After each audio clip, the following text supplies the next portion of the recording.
আজকে আসছে হচ্ছে ছাদ বাগানে। দেখুন একসাথে দেখাইতেছি। এটা হচ্ছে লিচু গাছ, লিচু ধরে নাই।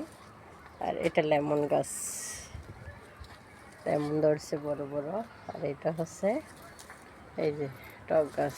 এটা আপনারা কি বলেন? আমাদের চট্টগ্রামের ভাষা আমরা করগট বলি। তারপরে ফুল এই যে হচ্ছে দেখেন বীজের জন্য রাখা হয়েছে দুন্দুলটা, অনেক বড়।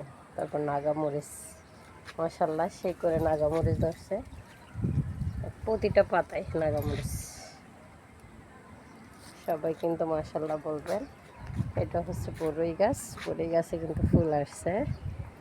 তারপরে আপনার পেয়ারা গাছ, এই যে পেয়ারা গাছে প্রচুর পেয়ারা ধরছে, প্রচুর পেয়ারা ধরছে, মাশাল্লাহ বলবেন।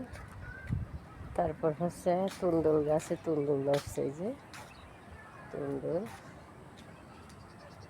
পুদিনা টবের নিচে কিন্তু প্রচুর পুদিনা আছে।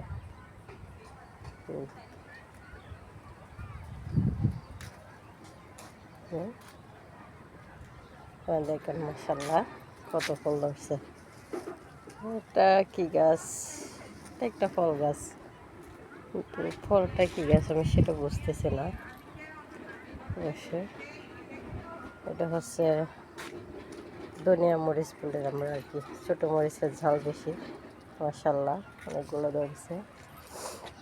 তারপর আম গাছ, আম নাই কিন্তু লেবু গাছ এদিকে আরও আছে, লেবু গাছ। এটা হচ্ছে মাটি আলু, মাটি আলু গাছ।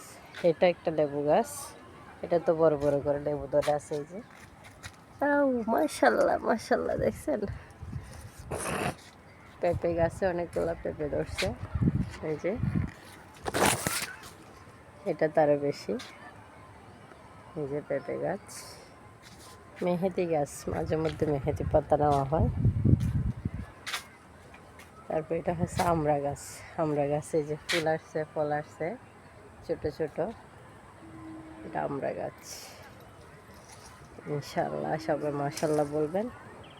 তারপর আরেকটা জিনিস আছে, এটা হচ্ছে থানকুনি পাতা, শরীরের জন্য অনেক উপকারী। আর যেটা আছে এটা হলো পুদিনা, মাশাল্লাহ সেই করে পুদিনা হয়েছে দেখছেন, সেই করে পুদিনা হয়েছে। আল্লাহ হাফেজ, আজকে এই পর্যন্ত।